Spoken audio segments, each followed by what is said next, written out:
Squid Game concludes with Season 3. Here are 13 key details you might have missed. Squid Game ended with its third season, and once again left us, the viewers, with plenty to talk about and debate.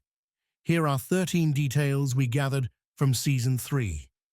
In the deadly hide-and-seek game, players are divided into two groups. One half gets knives, while the other half receives keys to rooms they can escape into. As player 333 talks to 124, a Korean warning is visible on the wall behind them. Watch out for people, idiot. This warning becomes even more meaningful as events unfold, since 333 soon tries to increase their prize potential by killing more players, alongside 124. In the process, they kill player 120, who was about to save others, including 122, and her baby, fathered by 333. In the hide-and-seek episode, our main character Gi-hun starts looking for player 388, Dae-ho. In a previous attempt to overthrow the system, Dae-ho had failed to deliver the necessary ammunition on time, which caused the plan to collapse and broke Gi-hun's trust. This scene powerfully illustrates how betrayal and survival instincts intertwine. As Gi-hun approaches Dae-ho, a time display shows 4, 5, 6. This is more than just a countdown. It's a symbol of Gi-hun's moral downfall. He originally returned to stop the violence, but ironically ends up killing Dae-ho by strangulation. This murder gets him through to the next round, but at the cost of his own principles. In the second game of the season, what awaits the players is not a glass bridge or tug-of-war, but a giant, swaying mechanical rope suspended over a deep pit. As they try to cross a narrow bridge, the threat of falling looms over them. The scene may seem simple, but railway tracks embedded in the set design are worth noting. These tracks symbolize both poverty-stricken regions and the unforgiving passage of time.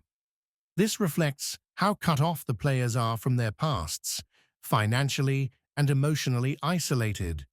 Some of the most mysterious characters in Squid Game are undoubtedly the VIPs.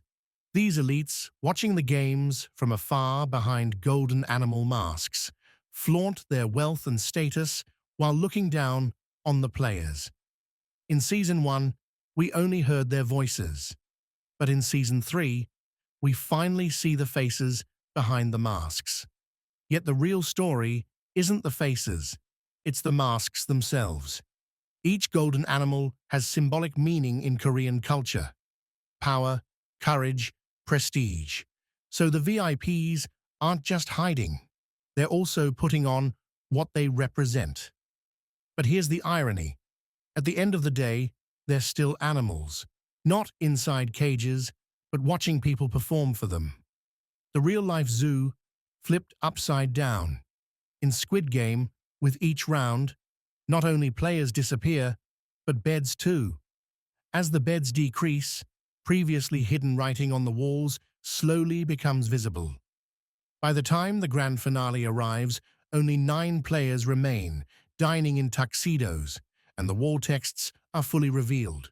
One side reads Hodi mihi, the other Kras tibi. In Latin, today me, tomorrow you.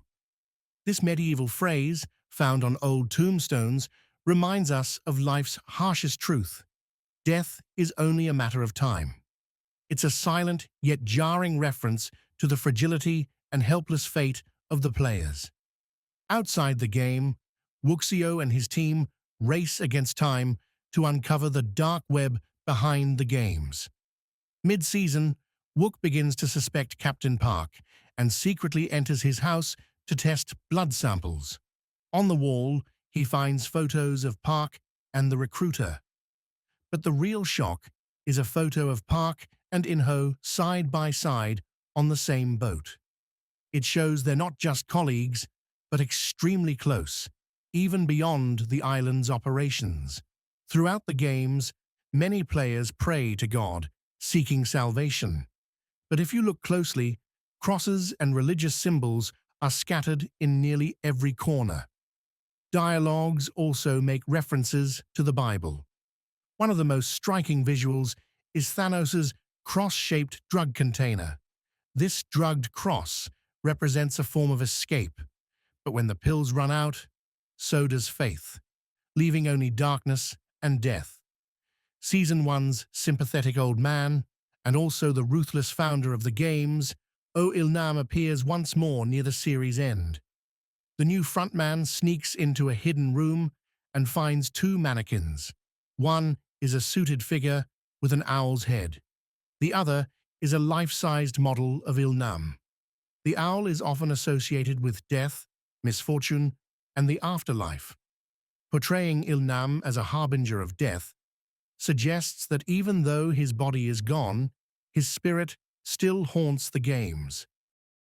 In Season 1, the mastermind behind the games, player 001 Il-nam, gives his tracksuit to Gi-hun, player 456. This small gesture is actually a symbolic inheritance. In Season 3, a similar moment occurs. The baby of player 222 is wrapped in Gi-hun's tracksuit. Gi-hun risks his life for the baby, because protecting it has become his new fate. Just like Il-nam choosing Gi-hun as his successor, Gi-hun seems to pass the torch by giving his suit to the child, as if declaring the winner in advance. There's a place that only appears a few times in Squid Game, but holds massive importance: the records room. This room contains files of every player and staff member involved in the games. But there's one detail: right next to the files for the 2024 games, a folder almost out of frame sits labeled as a blacklist. This shows how systematic and cold the selection process is. Not every desperate or indebted person is chosen. Some are clearly excluded. Perhaps VIPs who broke rules or those seen as threats to the system are listed here. The contents of this secret file remain unknown. But one thing is certain: it's one of the game's many dark secrets. If you paid close attention to the promotional posters for Squid Game Season 3, you might have noticed this. Behind player 222, Jung-jae, there's an octopus figure. This is not just decoration. It's a powerful hint about her fate. Most female octopuses die shortly after giving birth. They stop eating, weaken their bodies, and pass away after their eggs hatch. Jung-jae, similarly, dies shortly after delivering her baby, a painful fate, quietly foreshadowed in the poster. Many of you probably noticed this next detail, but it's still worth discussing. When Jung-jae dies, her baby is shown lying on a bed of flowers. Later, the camera cuts to Gi-hun, lying on a floral patterned floor in the exact same way. This visual parallel isn't just for aesthetics. It symbolizes a heartbreaking, silent bond between mother and child. One opens their eyes to life in flowers. The other walks into darkness, surrounded by the same. If we go back to the Season 1 finale from 2021, there's a subtle yet meaningful moment. After winning the game, Gi-hun goes home, gets a bank card, and unaware of the 45.6 billion won on it, withdraws only 10,000 won at an ATM. But the real bombshell is in the detail. As he inserts the card, we get a close-up of its expiration date, June 2025. The very month the big story, concluded with Season 3, comes to an end. Coincidence? I doubt it. That's it from me for now.